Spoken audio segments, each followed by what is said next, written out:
Bonjour. Alors dites-moi, est-ce que vous vous êtes déjà demandé si vos parents, vos grands-parents, vos arrière-grands-parents, etc., avaient déjà eu une influence sur vous, sur votre état de santé, sur vos pensées, sur vos actes, sur votre économie, sur votre façon de gérer vos finances? Pas une influence directe comme des injonctions, comme des paroles, une influence énergétique. Vous êtes-vous déjà demandé si tout ce qui vous arrive pouvait être lié à vos ancêtres? C'est la question que j'ai posée à Daniel Ruth, que j'ai interviewé, et j'ai eu le grand plaisir de discuter avec lui de thérapie vraiment particulière qui s'appelle la constellation familiale. J'en avais beaucoup entendu parler, sans jamais avoir eu une réponse vraiment qui me parle sur ce que c'était. J'avais eu plein de gens qui m'avaient dit plein de choses et ça ne me parlait jamais. Et j'ai eu la chance de rencontrer Daniel qui étudiait ça. Il a étudié ça pendant 2 ans et après il l'a exploité et approfondi pendant des dizaines d'années. Donc on a quelqu'un ici qui s'y connaît vraiment. Et je vous invite à regarder cette vidéo pour voir quel impact nos ancêtres peuvent avoir sur nous sans qu'on en ait conscience, sans que eux en aient conscience, sans que quiconque en ait conscience. Et c'est une très belle expérience, c'est une très belle découverte et j'espère que vous aurez autant de plaisir à regarder cet entretien que j'en ai eu à le mener avec cet homme incroyable. Merci, à bientôt.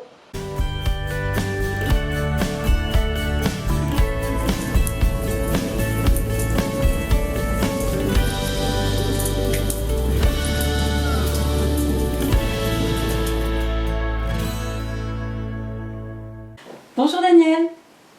Bonjour Aline. Je t'ai invité aujourd'hui parce que j'avais envie qu'on parle de constellation familiale. C'est un terme que j'entends beaucoup, ça sort beaucoup, il y a plein de gens qui en parlent, mais ça a toujours été flou pour moi, je ne sais pas ce que c'est exactement. Et je sais que toi tu es un psychanalyste, jungien, enfin je ne sais pas comment Jungien, on dit, Jungien, et tu es spécialisé aussi, enfin tu as appris cette technique-là, tu connais bien ce sujet. Et je n'ai pas encore testé avec toi, mais ça va venir. Tu exerces à Nancy, oui. Voilà, je suis allée te chercher loin, mais parce que je sais que tu es très compétent dans le domaine et j'avais vraiment envie d'avoir ton expertise sur le sujet et de savoir que tu m'expliques en fait ce que c'est qu'une constellation familiale. J'ai vu tellement de choses, j'ai entendu tellement de choses, c'est très flou dans ma tête. Et je me suis dit que si c'était flou dans ma tête, ça devait probablement l'être dans la tête d'autres personnes, il y en a pour qui c'est certainement clair, mais bon, voilà, je trouve que c'est utile de faire un petit peu lumière sur ce terme un petit peu obscur, enfin pas très fluide à mon sens. Donc c'est pour ça que je t'ai invitée, tu m'as fait le plaisir de venir jusqu'en Bretagne chez moi. Avec grand plaisir d'ailleurs. Pour cette interview, donc je te laisse te présenter, me dire, j'aimerais savoir aussi comment tu en es venu à faire ce genre de pratique, ton expérience, qu'est-ce que tu as à me dire sur ce sujet en fait?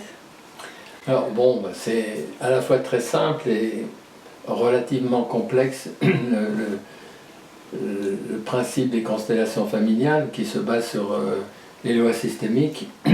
Moi je suis effectivement, comme tu l'as dit, psychothérapeute jungien. Et évidemment, il y a une dimension spirituelle dans ma démarche. Évidemment, parce que chez Jung, c'est implicite.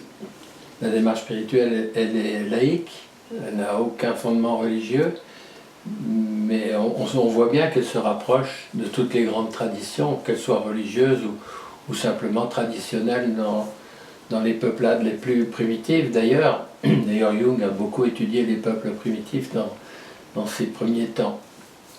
Donc évidemment, là on est dans le monde des forces psychiques. Et qui dit force psychique dit énergie, qui dit énergie dit champ, et qui dit champ dit systémique. Donc les constellations familiales sont des techniques multimillénaires, contrairement à ce qu'on croit. Alors c'est clair que en Occident, le père de ce qu'on appelle aujourd'hui les constellations familiales, c'est Bert Hellinger, un Allemand, qui a remis ça au goût du jour, mais dans les informations que j'ai depuis longtemps et sur mes formations, on sait que, par exemple, les Pakistanais et les peuplades d'Extrême-Orient ont pratiqué ce genre de choses. Ils appelaient ça les nuits de la réconciliation dans les villages. Et les soufis, notamment, réunissaient le village, et puis ceux qui avaient des problèmes pouvaient les exposer. Et ils utilisaient des techniques de type systémique. Alors ça ne portait pas tous ces noms bien scientifiques d'aujourd'hui, mais les techniques et les pratiques étaient les mêmes. Et donc Bert Hellinger les a remises au goût du jour. Et puis Anne Ancelin-Schützenberger, qui a fait de la, on va dire, psychologie systémique, a elle aussi codifié un certain nombre d'éléments qui permettent de détecter que telle ou telle personne est constellée avec un ancêtre. Alors constellée, ça veut dire qu'elle est marquée, qu'elle est sous influence. Oui, intriquée. On pourrait dire intriquée, c'est même un terme très exact, parce que si on reprend les théories de l'énergie, on se rend compte que l'intrication, c'est la rencontre d'énergies les unes avec les autres qui finissent par concrétiser quelque chose. Qui s'influencent mutuellement. Qui s'influencent mutuellement, qui s'interpénètrent mutuellement. Et donc là, on va en arriver au concept des constellations familiales. Et ces personnes dont tu parles, il y a longtemps qu'elles ont fait ça? C'est quel siècle? C'est quelle époque? Ça date du XXe siècle. Donc c'est vraiment récent. Début du XXe pour Bert Hellinger et Anne Ancelin-Schützenberger avec la psychologie systémique. C'est un petit peu plus récent. Bon, c'est ce fameux livre que tout le monde connaît, Aïe mes aïeux, qui a mis ça en évidence et qui a bien vulgarisé la chose, mais ça date déjà de, on va dire, ça date d'un siècle, pour simplifier un petit peu. Et bon, la systémie sont des lois qui sont connues aussi depuis plus d'un siècle. Donc il faut bien comprendre le concept de système. Une famille est un système, une entreprise est un système, un pays est un système, un continent est un système, etc. Et puis on a notre système digestif. C'est du fractal en fait, tout ça aussi. Ça ressemble, enfin oui, après analyse, si on connaît un peu les théories de Nassim Haramein, on peut dire que ça rejoint bien cette idée de fractal, c'est-à-dire que les phénomènes qu'on constate dans l'infiniment petit se répètent à quelque échelle que ce soit, et effectivement, chez Jung aussi, on peut dire qu'il y a l'inconscient personnel, il y a l'inconscient familial, il y a l'inconscient régional ou tribal, il y a l'inconscient national, et puis... et tout ça interagit à ça fonctionne avec les mêmes règles, sauf que les dimensions changent. C'est-à-dire que, pour prendre un exemple connu, quand vous êtes en vacances à l'étranger, dès que vous voyez une voiture française, vous êtes relié à votre inconscient national. Bon, c'est un petit clin d'œil, mais c'est de ça dont il s'agit. C'est-à-dire on est relié par des choses qui nous échappent. Prenons l'exemple de la Marseillaise pour simplifier de façon outrancière. Mais effectivement, dès qu'un Français, où qu'il soit dans le monde, entend la Marseillaise, il se redresse. Et voilà, bon, ça fait partie de l'inconscient national. Ça s'est constitué à la Révolution, ça a pris de l'ampleur, ça s'est codifié, etc. Et ça, c'est toutes ces formes pensées qu'on peut accumuler depuis la nuit des temps, c'est-à-dire depuis l'homme des cavernes, on peut, et même si ça... L'homme des cavernes, c'est encore une image, mais depuis la nuit des temps, l'homme a accumulé un certain nombre de valeurs, de fonctionnements symboliques, d'archétypes aussi, c'est-à-dire que, bon, si on prend le soleil comme le père de l'humanité ou la terre comme la mère de l'humanité, ce sont des archétypes très forts qui habitent chaque inconscient, qu'on le veuille ou non, c'est-à-dire la plupart des gens n'en sont pas conscients, mais quand ils commencent à travailler sur eux-mêmes, ils se rendent compte qu'ils sont reliés tout le temps. Est-ce que ça rentre aussi en résonance avec ce qu'on appelle des égrégores ou le champ morphogénétique? Alors, l'égrégore, c'est rien d'autre qu'une communion ondulatoire. C'est-à-dire quand tout le monde est sur la même longueur d'onde, ben, ça crée de façon synergétique, hein, c'est-à-dire 1 plus 1 égale 3 et non pas 1 plus 1 égale 2. Donc on a une synergie là qui vient du fait que la somme des parties est plus forte que chaque partie. Hein, donc on a vraiment un plus qui est lié au groupe. Et dans une famille, c'est la même chose. L'énergie du groupe familial contamine tout enfant qui vient naître dans cette famille. Quand je dis contamine, c'est pas forcément négatif. Non, mais elle a une influence. On pourrait dire infuse. Hein, c'est-à-dire que l'enfant vient naître dans ce milieu et il est infusé dans ce milieu. Et il est forcément marqué. Que le milieu soit positif ou négatif. Un enfant qui va naître, là je prends déjà des exemples de la constellation familiale, mais un exemple d'un enfant qui va naître dans une famille où on vient de perdre un enfant, ben, il va naître dans un climat de deuil. Il ne le saura pas consciemment, et ses parents ne l'ont pas fait volontairement, et ils n'en sont pas forcément conscients. Il y a une époque révolue maintenant, mais où on disait t'as perdu un enfant, il faut vite en faire un autre pour remplacer. Eh bien oui, mais celui qui arrive derrière, il est forcément contaminé par ce deuil non fait, et il va être chargé de remplacer cet enfant qui manque. Et c'est pas sa vie, et c'est pas sa place. Donc on voit bien qu'on est contaminé par le milieu où on vient. Et tu parlais d'égrégore, oui, l'égrégore c'est, on peut dire que c'est le climat ambiant d'un groupe. Qu'il soit positif ou négatif. Alors bien sûr, en général, on utilise le mot égrégore pour parler d'énergie positive, mais ça existe dans les deux sens. Mais comment toi tu as eu envie d'apprendre ça Alors, bon, j'ai toujours été curieux de tout, et notamment depuis que j'ai terminé moi-même ma propre analyse, ça m'a ouvert à la curiosité, voilà. Dans l'excellent livre de Alice in Wonderland, c'est-à-dire Alice de sous terre ou Alice au pays des merveilles, Lewis Carroll commence son récit par la curiosité. C'est-à-dire que Alice, elle est curieuse et elle va devoir plonger dans le monde intérieur, hein, c'est-à-dire le fameux tunnel qui la descend au fond des choses, et elle va découvrir la curiosité, c'est-à-dire comprendre ce qui a toujours été mais qui n'est pas visible. Donc aller au-delà du visible, comme pouvait le dire cet auteur français, Saint-Exupéry, qui disait l'essentiel est invisible pour les yeux. C'est par le cœur qu'on va ressentir. Et que fait Alice? Elle va chercher la reine de cœur. Donc elle va au royaume du cœur pour comprendre les choses. Donc c'est une image, mais elle est très puissante quand même. Parce que quand on a fait une analyse, on atteint un moment donné où le cœur a une certaine liberté d'expression, c'est-à-dire on n'a plus peur de ses émotions, on n'a plus peur. Et là je parle en tant qu'homme, parce que chez les femmes la dynamique n'est pas tout à fait la même. Mais on arrive à écouter son cœur avec son féminin personnel, son féminin d'homme, son anima. Et à ce moment-là, on entend et on voit des choses qu'on ne voyait pas avant. Et donc oui, j'ai entendu parler des constellations familiales, comme toi, à l'époque. Et puis avec tous les éléments qui commençaient à se mettre en place dans ma tête depuis des années, je me suis dit, ça n'a pas l'air déconnant ce truc-là, ça m'intéresse.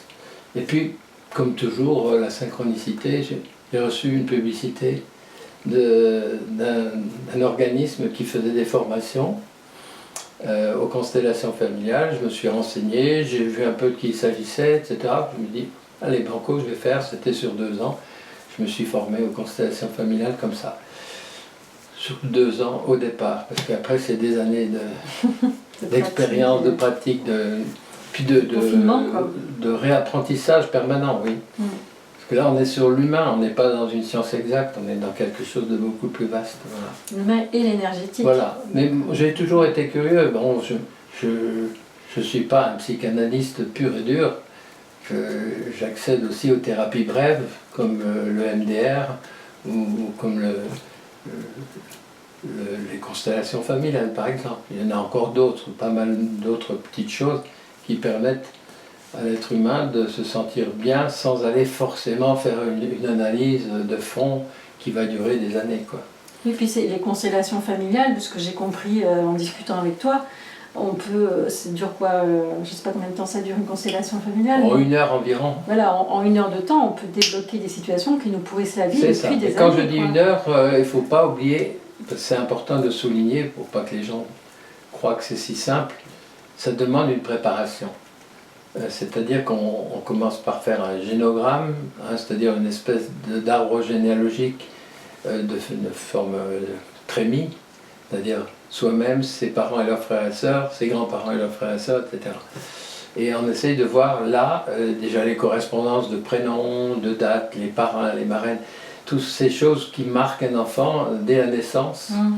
Bon, prenons l'exemple d'une femme qui a perdu sa sœur étant jeune, en bas âge, et qui s'est jamais remise de cette perte.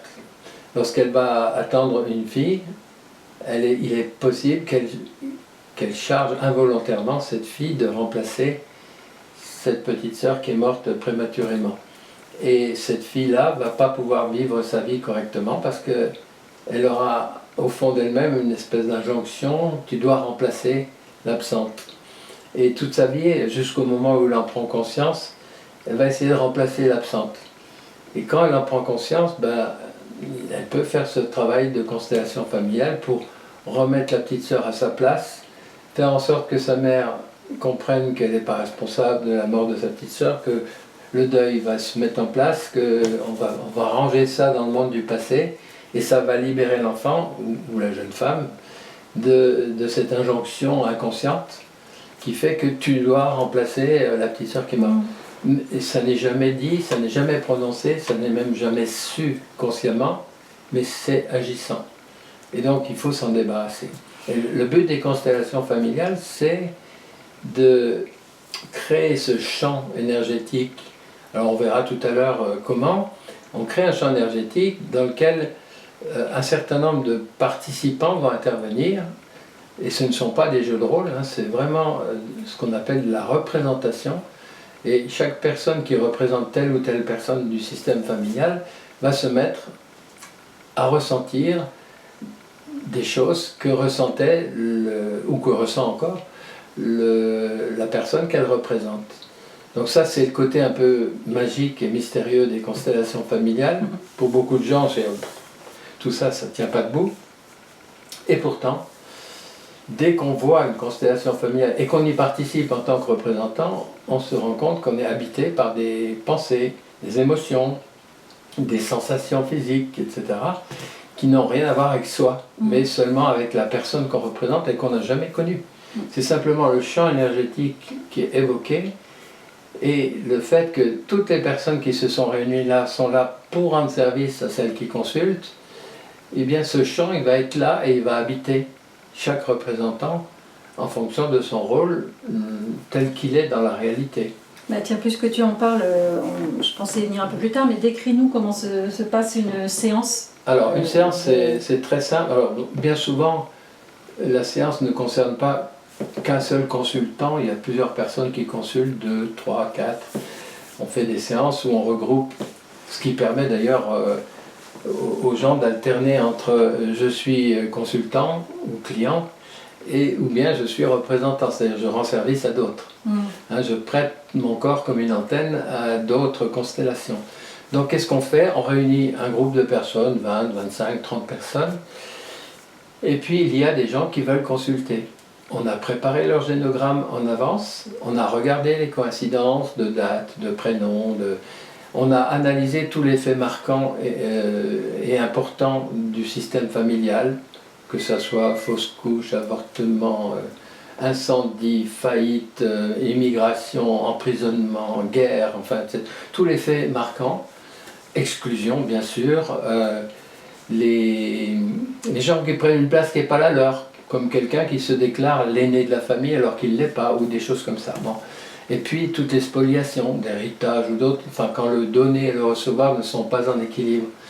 Tout ça, ça fait des blessures systémiques. Le système, alors on prend souvent l'image du mobile de Calder, où tout est en équilibre, et puis tout d'un coup on va couper avec des ciseaux un des éléments, et tout le mobile se met de travers.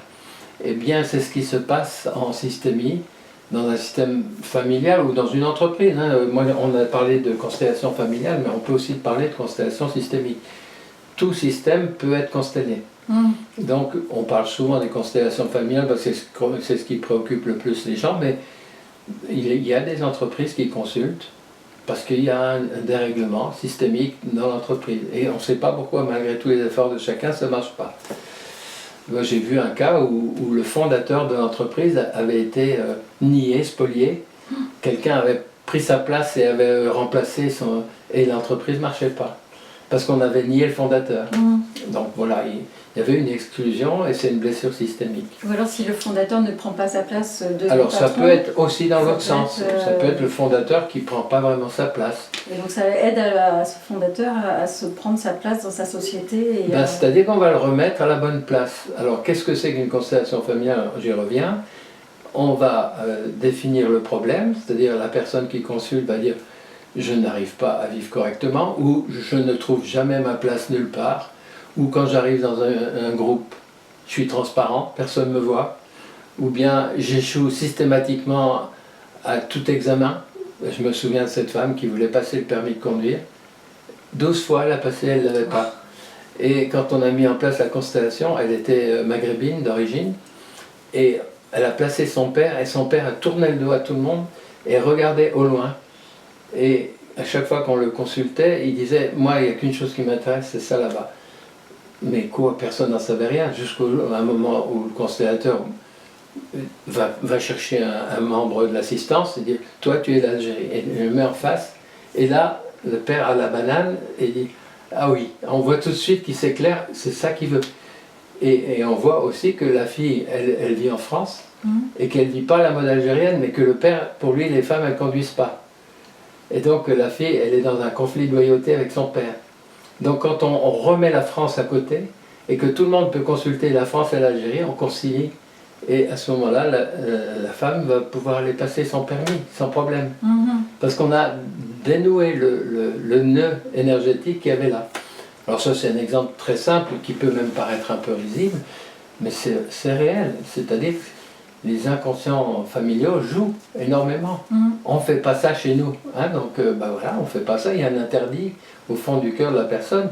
Et malgré son désir conscient de passer le permis, et au dernier moment, il y a l'interdit qui tombe, et puis elle va faire une fausse manœuvre ou un truc qui lui fait rater son permis. Toute seule. Alors que l'auto-école disait, mais vous conduisez parfaitement, il n'y a pas de problème. Donc voilà, ça c'est le genre de choses. Bon, il y a des choses beaucoup plus graves, quand on est dans les viols ou dans les choses comme ça, où les énergies des femmes ou des hommes sont coupées à un moment ou à un autre. Là, il faut réparer, il faut remettre chacun à la bonne place. Alors ça se passe comment? La personne exprime son besoin, elle exprime son problème. Le constellateur l'interroge, lui fait aller jusqu'au bout des choses, et puis à un moment donné, il dit « Bon, voilà, j'ai bien compris, tu vas aller chercher quelqu'un pour te représenter toi, dans l'assistance. » Alors la personne choisit, c'est les inconscients qui choisissent, c'est-à-dire bien souvent ça a beaucoup de sens pour celui qui est choisi aussi, parce que c'est en interaction, oui, au niveau vibratoire. Alors elle choisit, bon, pour elle, ensuite ton papa, ta maman, ton frère, ta soeur, enfin en fonction des protagonistes de l'histoire et du problème posé. Et puis lorsqu'ils sont choisis, on va lui demander de les placer dans le cercle. Le cercle forme toute l'assistance, quoi. Et va placer. Et donc le placement lui-même va aussi avoir du sens.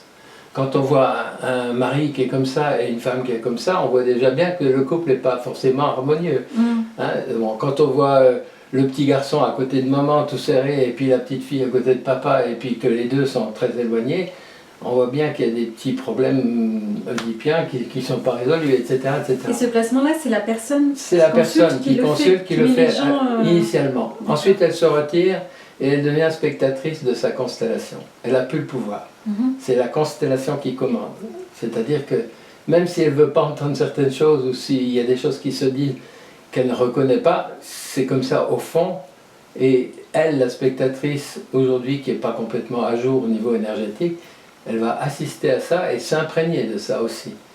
Mais on va agir sur les représentants, c'est-à-dire faire en sorte, quand tu regardes ton mari, tu ressens quoi? oh ben, j'ai de la haine, etc. Et qu'est-ce que toi tu ressens, toi le mari?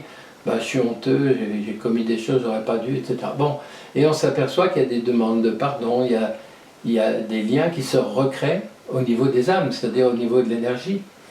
Et ce qui se passe au niveau de l'énergie, ça va, une fois résolu, prendre un certain temps pour descendre au niveau de la matière. Parfois quelques mois, parfois quelques jours seulement.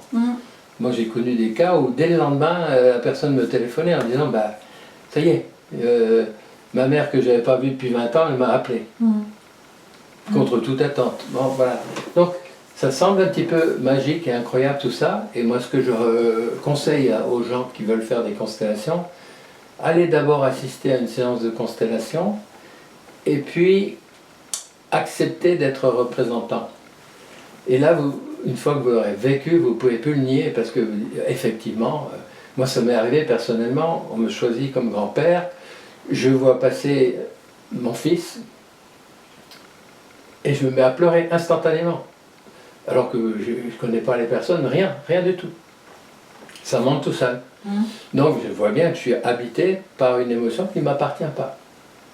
C'est le champ qu'on a fait venir là, qui est en train d'habiter chaque protagoniste. Alors sachant que quand la constellation est terminée, on fait tous un petit rituel pour se réapproprier sa personne. Oui, oui. Pour éliminer... Vous êtes quand même habité pendant un temps. On est habité, on prête son corps, son antenne, on pourrait dire, à cette constellation. En général, bon, c'est instantané, on se rappelle son nom, son prénom, et puis on se tape sur les joues, et puis voilà, on se réapproprie, je redeviens qui je suis. On habite ton corps.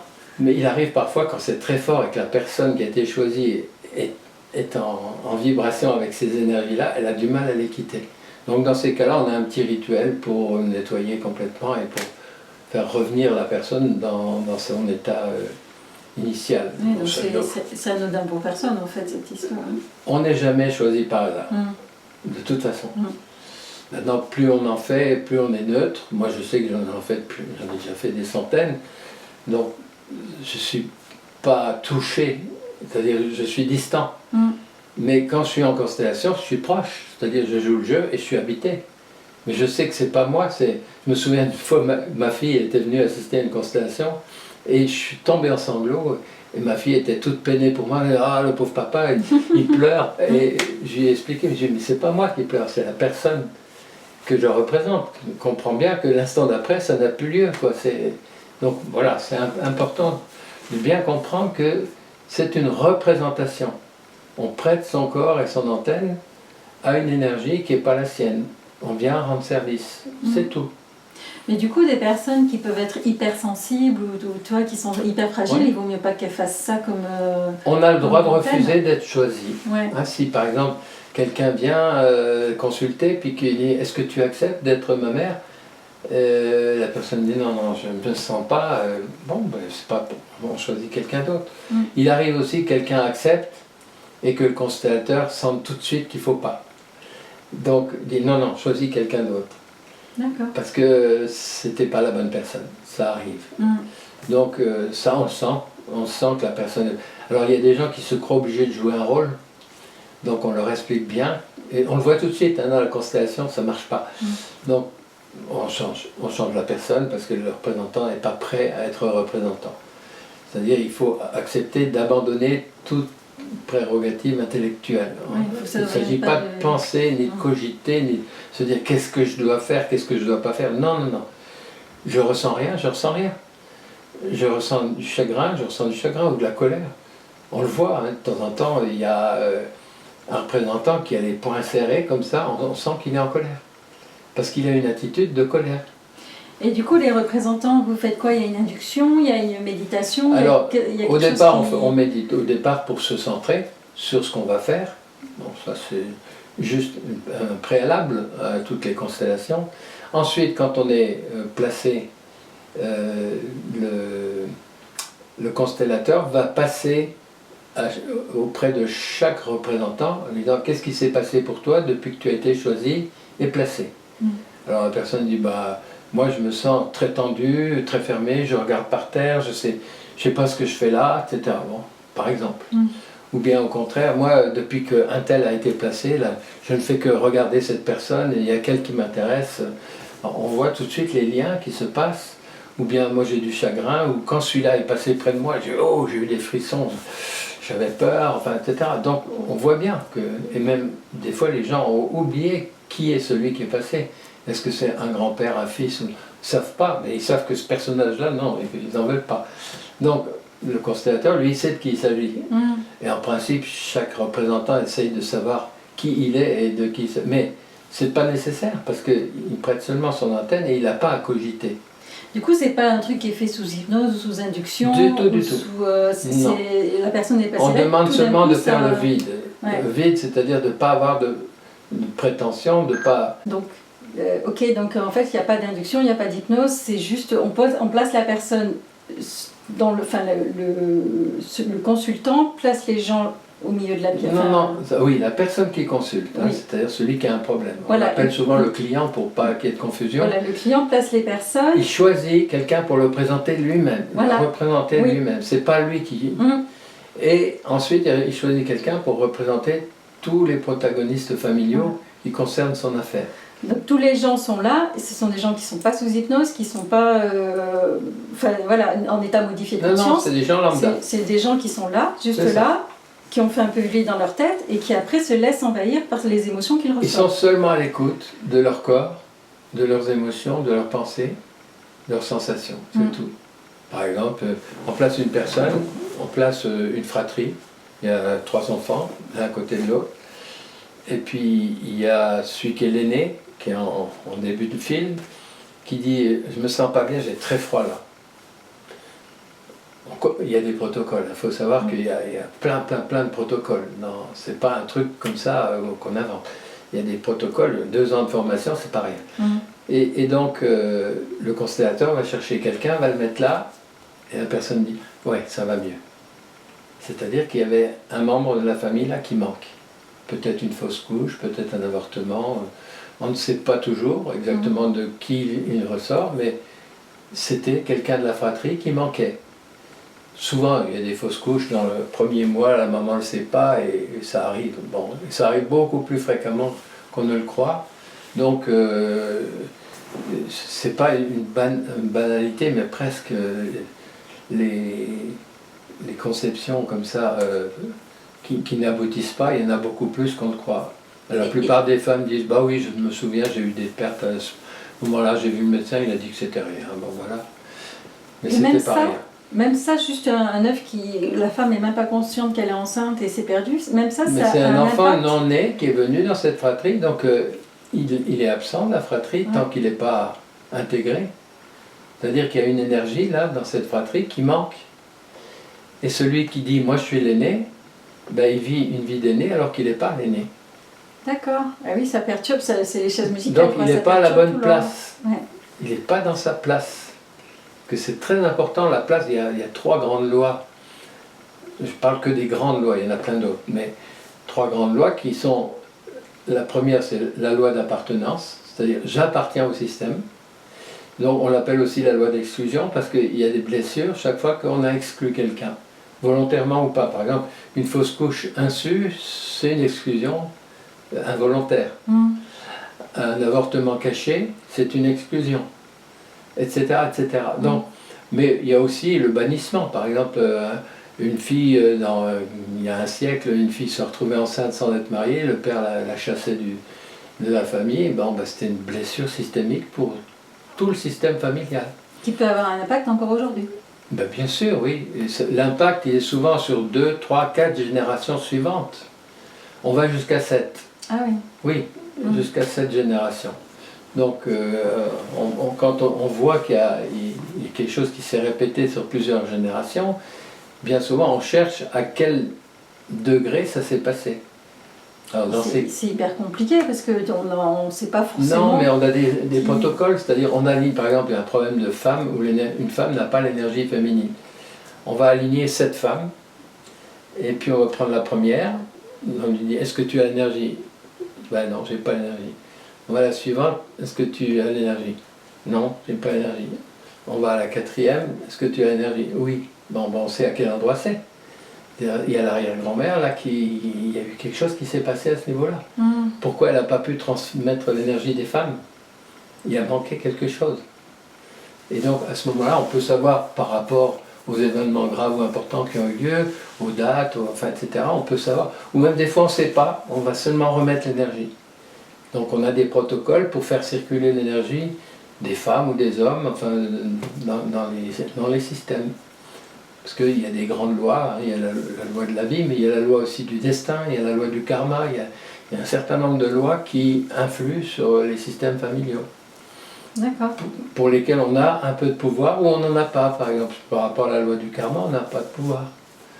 Ou la loi du destin, on n'a pas de pouvoir. Mm. On va simplement constater qu'à tel endroit, il y avait une déficience. Et donc ça peut remonter Tout loin à en fait. Moi, je peux prendre un exemple personnel que j'ai vécu. J'ai un grand-père qui a disparu à la guerre 14. Mon père avait 1 an, donc mon père n'a jamais connu son père quasiment. Il a été élevé par sa mère et 2 sœurs, donc que dans un monde de femmes, sans hommes. Il a eu une vie de père absent, c'est-à-dire militaire. Il partait toujours au moment où on arrivait. Quand le temps de déménager, il était muté ailleurs.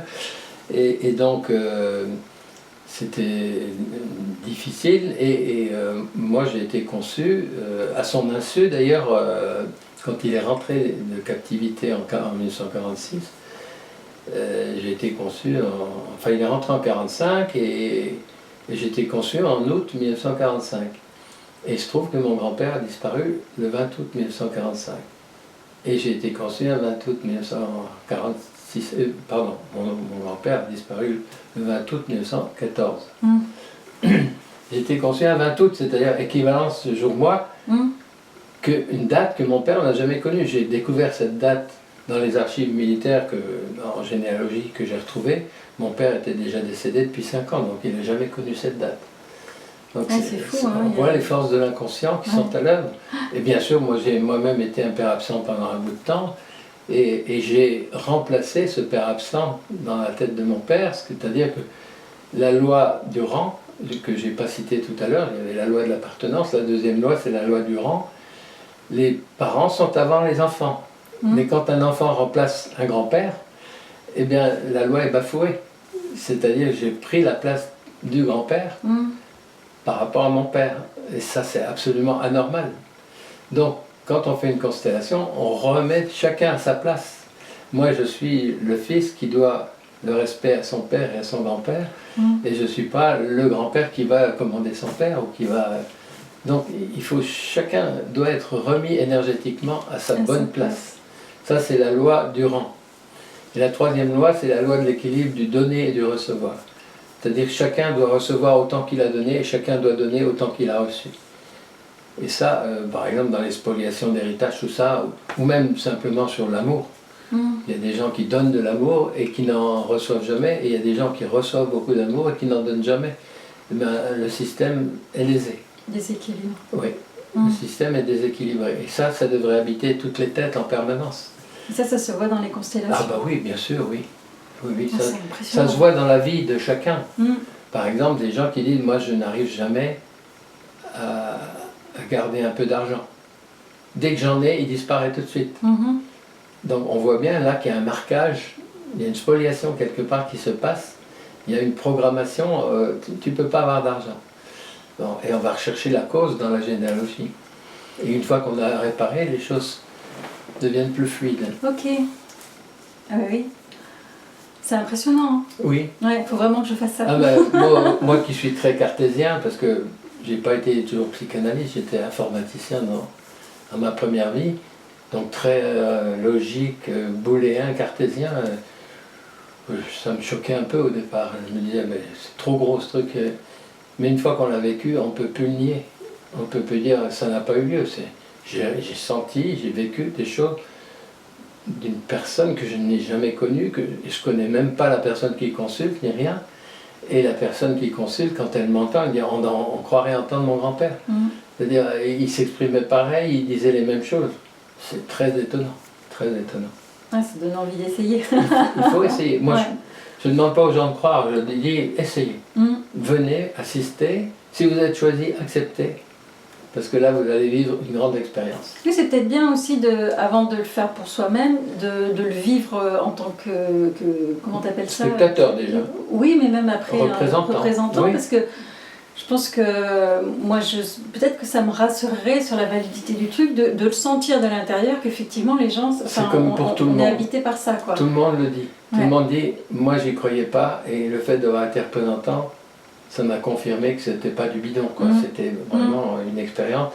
Et puis ensuite j'ai eu envie d'en faire une pour moi, quoi. Parce que je l'ai vécu, je peux pas le nier, ça a été vécu. C'est ça, c'est important de vivre les choses, de les sentir de l'intérieur. Oui, bien sûr, c'est pas intellectuel ce concept. C'est vraiment, on est dans l'énergie, donc l'énergie, on la sent. Alors il y a des gens qui vont dire, moi je ressens rien. Ils croient qu'ils ressentent rien. Mais dès qu'ils arrêtent de cogiter, etc., et qu'on dit, tu fais le vide, qu'est-ce que tu ressens là? Bah rien, j'ai un peu mal au dos. Ah bah oui, mais le grand-père, il avait un lumbago. C'est des choses comme ça, très bizarres. Alors des fois on pense que c'est banal, je n'ai pas besoin de dire ça, ou bien moi j'avais déjà mal avant d'arriver, ouais, mais pourquoi j'ai été choisi? Il n'y a pas de hasard dans tout ça. Sens, ouais. Tout a du sens. Et ça peut sembler bidon quand on en parle, c'est vrai que c'est difficile de parler des constellations, parce que c'est des choses qui se vivent, pas des choses qui se parlent. Alors j'essaye d'en parler, sûrement pas très adroitement, mais je ne sais pas comment on peut transmettre ça autrement que venez le vivre. Ouais. Alors il faut faire aussi un petit peu attention, parce qu'aujourd'hui c'est devenu un peu à la mode, et il y a des pseudo-écoles qui forment des gens en 2 week-ends, et je peux le dire, c'est pas sérieux. C'est pas sérieux. On ne peut pas s'intituler constellateur en 2 week-ends, c'est pas possible. C'est pas possible. Tous les gens que je connais qui sont constellateurs, qui ont suivi la même filière que moi, c'est des gens soit qui avaient déjà fait une analyse, soit qui avaient un recul de thérapie longue, des gens qui avaient déjà beaucoup réfléchi sur eux-mêmes, qui se connaissaient bien, qui ont fait 2 ans de formation, qui ont pratiqué, qui ont refait des sessions de confirmation, etc. Parce que le diplôme dans l'école que j'ai suivie, il ne s'obtient pas facilement. Il y a un jury très sévère qui préside à l'octroi du tampon. Et je pense que ceux qui l'ont, c'est vraiment mérité, quoi.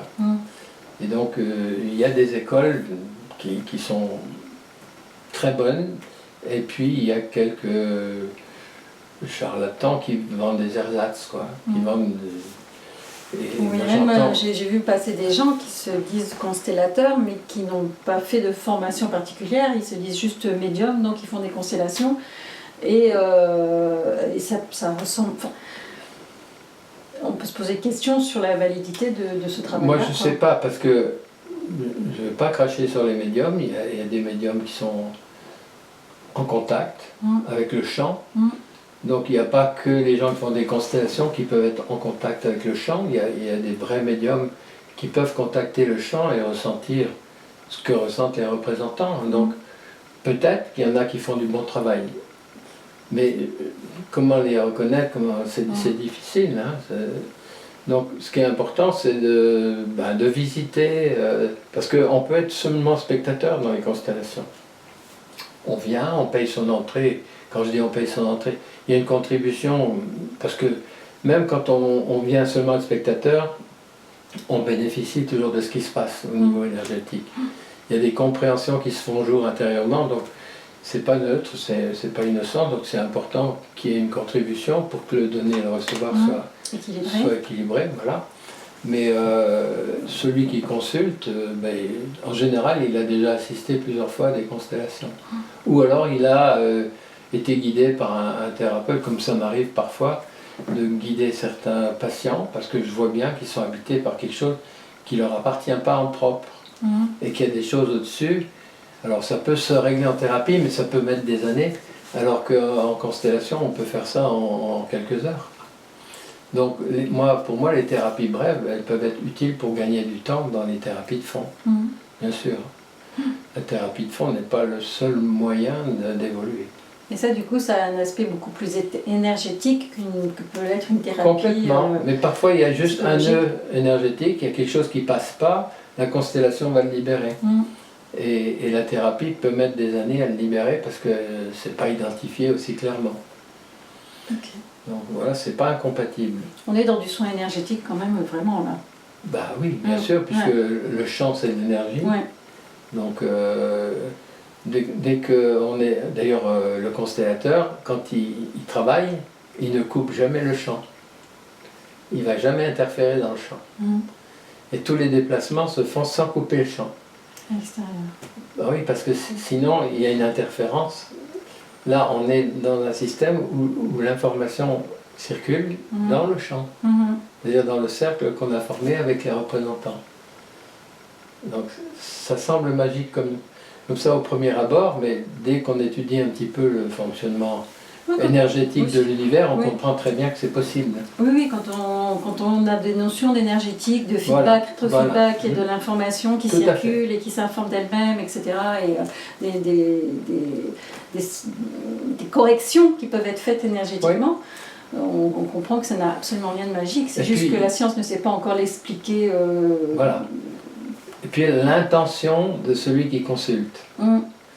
C'est-à-dire parfois il y a des gens qui consultent de façon un peu, je vais le dire comme ça en clin d'œil, de façon un peu touristique. C'est-à-dire, ouais, les constellations c'est bien, je vais en faire une, quoi. Bon. Eh bien la constellation ne parle pas. Quand la personne, elle vient un peu en touriste, ben, il ne se passe rien. Les représentants ne sentent rien. Parce que la personne n'a pas amené le champ. Elle n'a pas amené un vrai problème. Elle a dit j'ai un petit peu du mal à faire ceci ou cela de temps en temps. Non, non, ça c'est touristique. Si c'est pas profondément vécu, ressenti, ça ne marche pas. En fait, c'est l'énergie qui vient c'est elle qui apporte le champ. La personne, elle décrit le champ. C'est elle qui génère le champ. Elle parle du grand-père, de la grand-mère, de l'oncle, etc. Et tout d'un coup, le champ se crée. Et donc les représentants vont être habités par ça. Mais si elle ne crée pas le champ, il ne se passe rien. Donc ça vient d'elle en fait. C'est la une personne qui consulterait en disant j'en fais une mais j'y crois pas, ben, il ne se passera rien. Curieusement, on interroge les représentants, ils disent bah non, moi je ressens rien, et vous? Non, non. On fait le tour 2 fois et puis bah non, il ne se passe rien. Oui, donc ça peut arriver, mais du coup c'est induit par le consultant au final.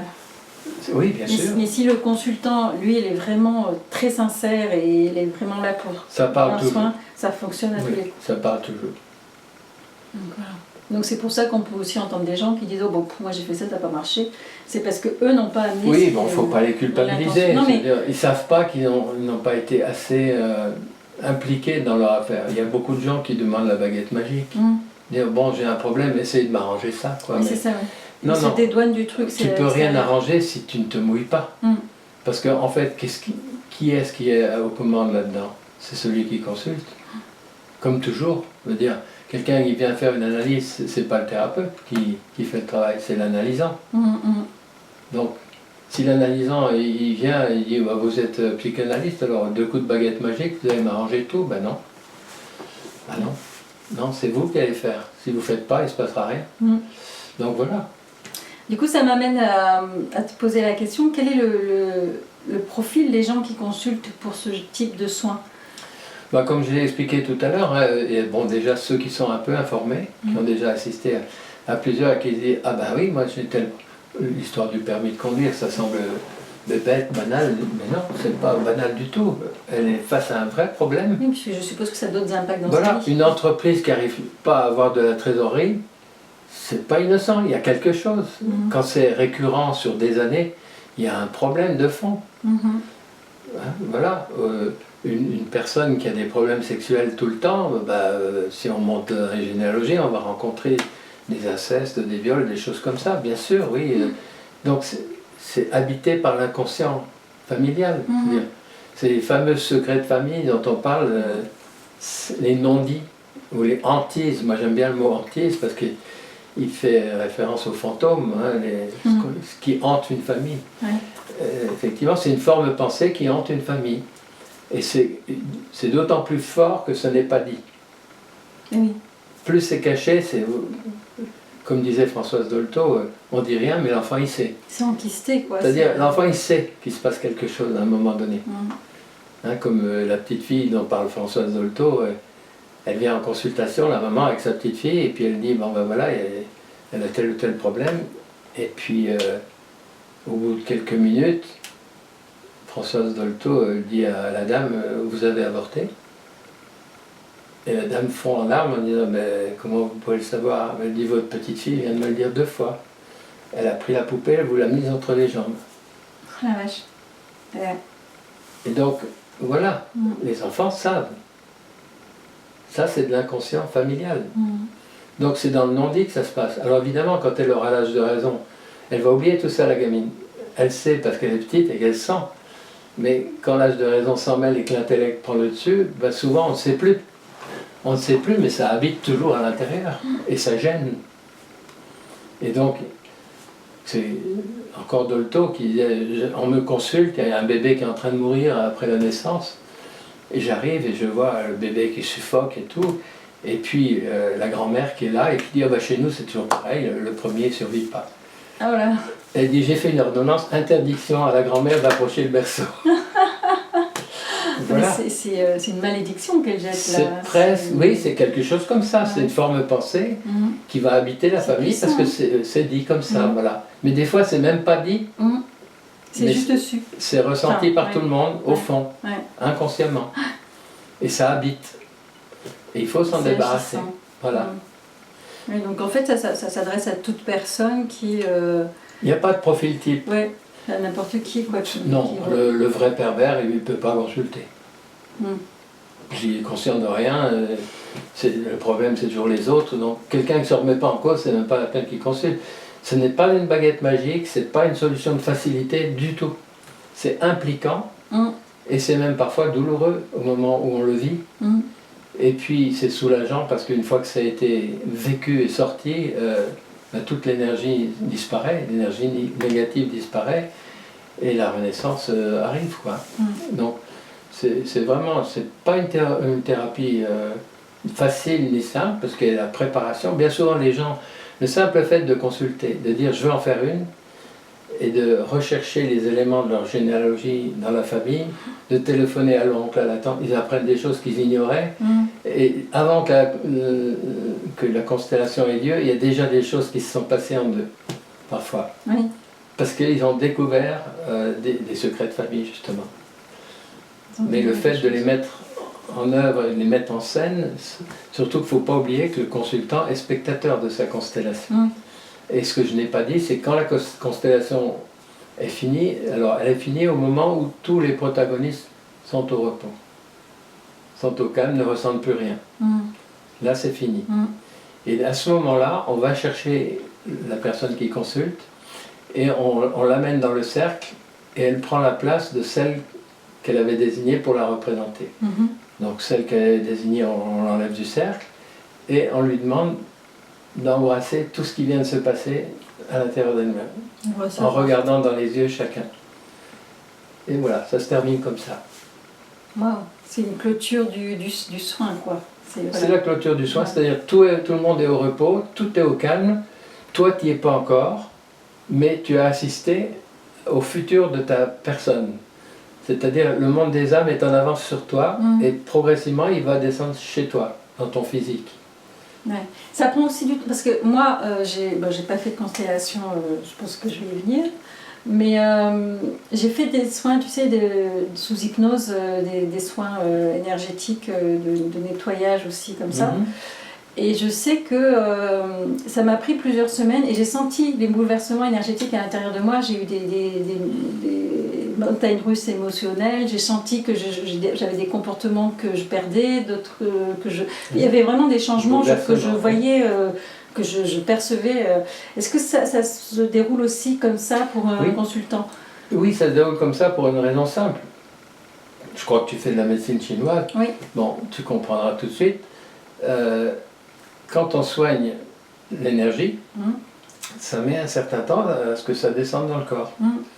C'est la même chose. Là, on travaille au monde des énergies et ça prendra le temps que chaque membre du système familial a reçu cette énergie et s'est mis au calme. Donc parfois ça prend 2 ans, parfois ça prend quelques jours seulement. Ça dépend de la constellation, ça dépend des protagonistes, ça dépend de tout ça. Mais ça peut aller jusqu'à 2 ans où les personnes disent au début, bah, moi j'ai pas vu de trop grand changement, puis tout d'un coup tout se dénoue parce que les choses sont prêtes.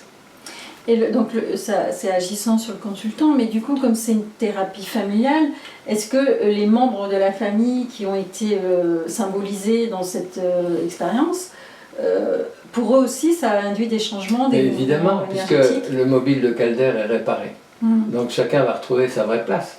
Donc, est-ce qu'il faut prévenir les membres de sa famille qu'on Non. fait ce genre de choses ou, C'est pas la peine. Parce que s'ils se retrouvent bouleversés ou s'il y a des changements qui arrivent en eux... Mais on est bouleversé en permanence dans la vie. Oui, Marc, oui. T'as raison. Ben oui, on est bouleversé en permanence et on ne sait pas toujours d'où ça vient. Ouais. Mais oui, bien sûr que on parle de systémie. Là, donc, la systémie, c'est un état d'équilibre de toutes les parties. Donc, c'est seulement quand toutes les parties sont en équilibre que le système est réparé. Donc en fait, une personne qui consulte, ça a un impact sur toute la lignée. Mais bien sûr, il y a des parents qui consultent pour leur enfant, ça arrive, en disant ben, j'ai tel problème avec mon enfant, on a du mal ensemble, ou enfin il y a des... Et voilà, et donc on va réparer la relation mère-enfant, par exemple, ou père-enfant, et on s'aperçoit que 2-3 jours après, l'enfant vient sonner à la porte, et puis voilà. Et c'est très étonnant, c'est très étonnant. Eh bien écoute, c'est hyper intéressant. Donc moi ce que je te propose, c'est je vais prendre rendez-vous, je vais venir faire... je vais venir à Nancy faire une séance. Bien sûr, ouais. Et je referai une vidéo après pour témoigner de comment j'ai vécu ça de l'intérieur. Voilà, bah, ça c'est important, oui. Le témoignage de l'intérieur, c'est le plus important. Ouais. Parce que dans notre monde actuel où tout est théorisé, où tout est intellectualisé, eh bien dans ce domaine-là, ça ne marche pas du tout. Ce n'est absolument pas intellectuel. Et essayer de savoir comment ça marche, à part d'avoir fait des études sur l'énergie du cosmos, etc., où on comprend que tout est relié tout le temps et partout, et instantanément, oui, quand on a compris ça, effectivement, on a une explication théorique qui peut avoir du sens. Mais sinon, il faut laisser faire son intuition et ses sensations profondes. Et ça suffit. Qu'on ne comprenne pas comment ça marche, si ça marche, c'est pas tellement important. Oui, c'est vrai. Mais ouais, non, mais j'ai envie de le vivre, de le ressentir, sans y mettre d'intellect, comme tu dis, de le vivre de l'intérieur. Maintenant que j'ai posé ça de façon intellectuelle avec toi aujourd'hui, j'ai envie de l'expérimenter, de le vivre de l'intérieur. Ben, j'ai vu récemment une dame qui me disait je veux faire une constellation parce que je voudrais comprendre pourquoi mon frère et mon fils... Je dis mais non, une constellation c'est pas fait pour comprendre. Dire, vous allez comprendre et ça va faire quoi? Non. Vous allez évoquer votre problème d'une autre façon, ou bien on ne fera pas de constellation. Parce que si votre but c'est de comprendre, ça ne sert à rien du tout. Là en fait, ce qu'on fait, c'est on remet les énergies à leur place. On répare les énergies, donc c'est impliquant. C'est pas l'intellect qui est en action. Ça c'est important de le dire. Parce que tous les intellos, ou les gens qui fonctionnent d'abord par l'intellect, ce qui était longtemps mon cas, je sais que moi je ne peux pas accepter quelque chose si c'est pas passé par l'intellect et que ça dit oui. Sinon j'y vais pas, ou je suis méfiant. Mais bon, ça m'est arrivé quand même beaucoup de fois dans ma vie d'oser aller, même si l'intellect n'avait pas tout compris. C'est souvent là qu'on a les meilleures expériences. Bien sûr, mais bon, moi je suis un homme, hein, donc les hommes ne fonctionnent pas facilement avec leur cœur, en tout cas au début. Ça s'apprend, c'est long, mais on peut. J'en suis sûre. Bah, écoute Daniel, je te remercie beaucoup. Je suis content d'avoir pu partager ça avec toi. Oui, je suis contente que j'ai appris plein de choses et ça donne vraiment envie et j'espère que aux gens qui regarderont cette vidéo, ça leur débroussaillera vraiment cette constellation familiale qui est vraiment un outil très important pour équilibrer les énergies et se sentir mieux dans sa vie. Je t'attends à Nancy. Je vais venir. Merci Daniel.